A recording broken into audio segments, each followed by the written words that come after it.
한 명의 화가가 유럽 전체의 유행을 바꾸고 전 세계에 영향을 끼쳤다고 하면 좀 과한 칭찬일까요? 하지만 여기 실제로 그 역할을 해낸 남자가 있습니다.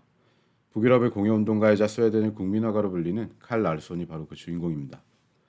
세계 최대의 가구 회사이자 한국에서도 선풍적인 인기를 끌고 있는 이케아는 칼 라르손의 작품과 그의 집 릴라 히트나스가 이케아라는 브랜드의 정신적 뿌리라고 소개합니다. 칼 라르손의 작품과 생애는 당시 유럽에서도 변방이었던 스칸디나비안 포크아트를 전 유럽에 알렸고, 이를 기반으로 스웨덴의 디자인과 가구, 인테리어 문화는 비약적인 발전을 이루어냈습니다. 그가 떠난 지 100년이 지난 오늘날에도 북유럽 스타일은 전 세계 사람들의 사랑을 받고 있죠. 칼 라르손은 1853년 스웨덴 스톡홀름의 빈민가에서 태어났습니다. 그의 어머니는 강인한 사람이었지만 아버지는 전혀 그렇지가 못했죠. 칼의 아버지는 술독에 빠져 사치를 부렸고 가족들에게 빚만 잔뜩 남긴 채 집을 떠났습니다. 힘든 상황 속에서도 칼의 어머니 요한나는 10여 년을 세탁부로 일하면서도 아들의 교육을 포기하지 않았습니다. 빈민을 위한 무료 학교에 다니던 어린 칼 라르소는 일찍이 미술에 대단한 재능을 보였습니다. 이를 눈여겨본 선생님의 추천으로 13살이 되던 1866년에 스웨덴 왕립 예술 아카데미의 기초과정에 입학할 수 있었죠. 그의 미술적 재능은 화가로 활동했던 외할아버지와 평생 아들을 위해 고생한 어머니로부터 물려받은 것이었습니다. 기초과정을 무사히 마치고 16살이 되던 1869년에는 고전미술반으로 진학했습니다.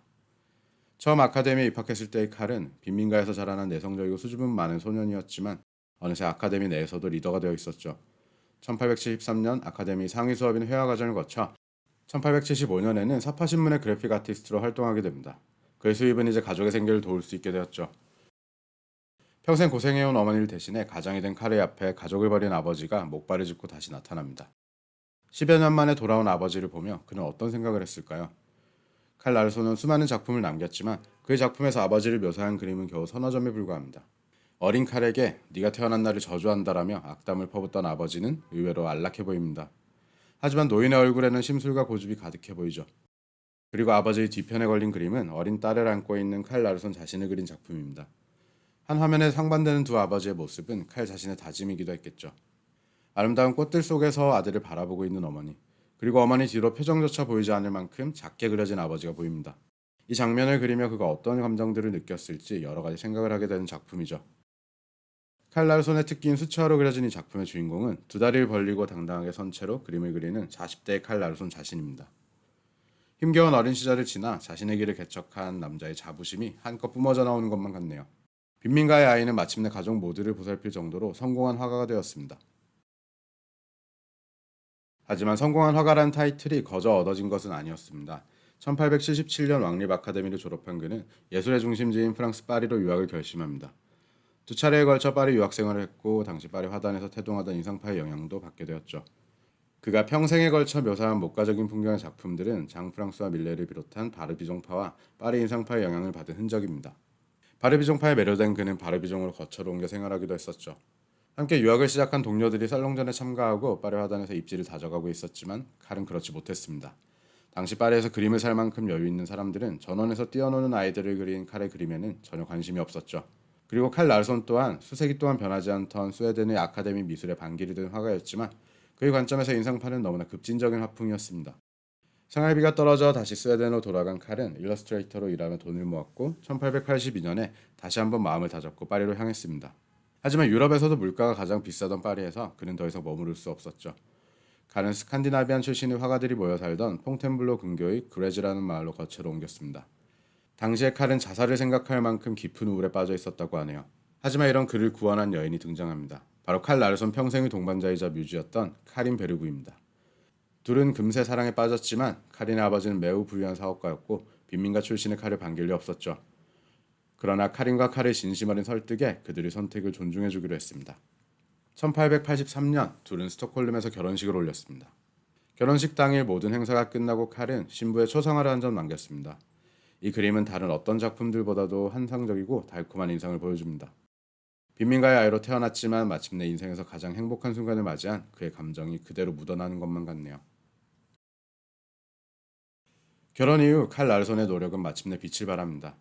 1883년 그레즈에서 그렸던 수채화 작품이 파리 살롱전에서 입상했고 스톡홀름 국립미술관에서도 칼의 작품을 사들였죠. 이 덕분에 예테버리의 미술품 콜렉터였던 폰투스 퍼스텐버그에게 후원을 받게 됩니다. 이외에는 스톡홀름 국립미술관의 벽화작업 수상, 1889년 파리 만국박람회에서도 수상하는 등 화려한 커리어를 쌓아가기 시작했습니다. 결혼 이후 파리와 스웨덴을 오가며 활발히 활동하던 칼과 카린 사이에는 어느새 3명의 아이들이 태어났고 1888년 삼남인 폰투스가 태어날 무렵 장인인 아돌프 베르그는 사위에게 썬드본에 있는 작은 집을 한 채 선물했습니다. 이 집이 바로 세계에서 가장 유명한 화가의 집 릴라 히트나스이죠. 원래는 낡고 평범한 목조주택이었던 이 집에 부부는 작은 용광로라는 뜻의 이름을 붙였습니다. 30년간 이 집에 살며 8명의 아이를 낳았고 손수 집을 넓히고 꾸몄습니다. 불행한 어린 시절을 보냈던 칼에게 가족의 보금자리인 릴라 히트나스는 큰 의미가 있었죠. 칼 라르손을 대표하는 작품들은 그가 릴라 히트나스에서 가족과 함께 했던 순간들입니다. 첫째 딸이었던 수잔도 한 명의 디자이너가 되어 부부와 함께 집을 꾸몄습니다. 카린이 직접 만들어준 파란색 앞치마를 입은 그녀는 어떤 그림을 그려 넣을지 고민에 잠겨있는 듯합니다. 둘째였던 울프는 장난기 많은 소년이었습니다. 하지만 울프는 겨우 18살의 나이에 맹장염으로 세상을 떠나고 말았습니다. 칼이 자녀들을 그린 작품에는 대부분 아이들의 이름이 적혀있어 작품 속 등장인물이 누구인지 금세 구분할 수 있죠. 개선장군 같은 차림의 형 울프를 바라보는 폰투스의 장난기 어린 표정이 잘 드러납니다. 하지만 같은 해에 그려진 이 작품에서는 식사 예절을 지키지 않아 벌을 받고 있는 폰투스의 시무룩한 모습이 저절로 미소를 짓게 만들죠. 칼이 자신과 5째 딸 브리타를 묘사한 자화상인 이 작품은 칼 라르손의 자화상 중에서도 가장 유명한 작품입니다. 어떤 말이나 글보다도 명확하게 행복해온 아버지와 어린 딸의 모습을 표현했습니다. 릴라 히트나스에서의 이들의 삶과 이를 기록한 칼 라르손의 작품들을 보고 있으면 그야말로 행복은 이런 것이 아닐까 하는 생각이 들곤 합니다. 하지만 누구에게나 그렇듯 인생이 행복한 순간만으로 가득할 순 없죠. 칼의 가족들도 마찬가지였습니다. 6째 아이였던 매치는 채 2달도 되지 않아 세상을 떠났고 장남 울프는 18살의 나이에 맹장염으로 갑자기 죽음을 맞이했습니다. 릴라 히트나스도 삶과 죽음이 교차하는 지극히 당연한 공간이었죠. 이번 영상을 제작하면서 많은 내용을 참고한 이소영 작가의 책에서 개인적으로 가장 마음에 드는 구절이 있습니다. 나는 앞으로의 내 삶이 칼 라르손이 그린 행복 같은 나날만 매일 찾아올 것이라고 소망하지 않는다. 단 삶이라는 풍선에 공기가 빠져 쭈그러질 때면 칼 라르손의 그림을 보고 행복이 어떤 모습인지 꺼내어 구경하고 싶다. 이 영상을 보시는 구독자 여러분들도 칼 라르손의 그림을 행복으로 가는 지도로 활용해 보시는 건 어떨까요? 칼 라르손의 집은 미술사적인 측면에서도 중요한 의의를 지닙니다. 릴라 히트나스에서 보낸 가족의 삶은 삶의 방식 자체가 하나의 작품이자 현대적인 의미의 라이프 스타일이 되었습니다. 화가였던 부부는 그림을 그리는 행위를 넘어 직접 집을 개조하고 장식하며 건축가, 디자이너, 공예가의 영역에도 발을 들였습니다. 현대미술에 이르러 많은 화가들이 다양한 영역에 진출했고 이제는 그 영역을 구분하는 것이 무의미할 정도로 경계가 흐릿해졌죠. 하지만 칼 라르손과 카린 베르그는 이미 100년도 전에 자신들의 삶 속에서의 경계를 무너뜨린 셈입니다. 훗날 칼 라르손은 자서전에서 자신의 생애 최고 작품은 가족과 집이라고 회고했습니다. 이 최고의 작품은 세계 최대의 가구 회사인 이케아에도 큰 영향을 끼쳤죠. 이케아의 창립자인 잉바르 캄프라드는 릴라 히트나스에서의 칼 라르손과 그 가족들의 삶이 이케아의 정신적 뿌리라고 밝혔습니다. 전원에서의 여유로운 삶과 손수 꾸민 삶의 공간은 이케아의 모토로 남아있죠.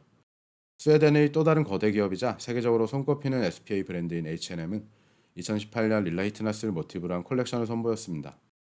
릴라 히트나스를 가득 채웠던 칼의 작품과 카린의 테피스트리, 그리고 이 부부로 인해 부흥기를 맞은 북유럽 공예운동은 100년이 지난 후에도 글로벌 패션 기업의 콜렉션 디자인에 영향을 끼친 것이죠. 현재 국내에서 칼 라르손의 작품을 직접 감상하기는 힘들기에 오늘은 작가에 대한 책 소개를 덧붙여 볼까 해요. 추천할 책은 앞에서도 잠깐 언급했던 이소영 작가의 칼 라르손 오늘도 행복을 그리는 이유입니다. 오늘 소개해드린 칼 라르손의 생애와 작품, 그리고 가족의 보금자리였던 릴라 히트나스까지 칼 라르손에 대한 작가의 깊은 애정이 묻어나는 책이죠. 저도 영상을 만들면서 책의 내용을 많이 참고했습니다. 쉽게 찾아보기 힘든 그의 생애에 대한 자세한 정보와 행복한 그림이 완성되기까지 스토리도 좋았지만 칼 라르손의 작품을 닮은 부드러운 글이 특히나 좋았습니다.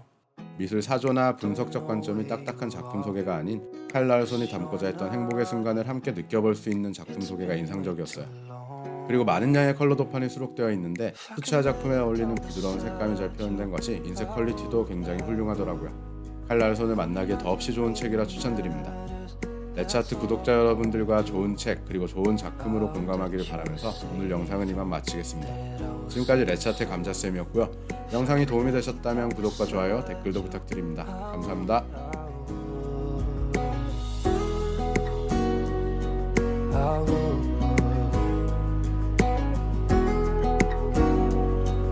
I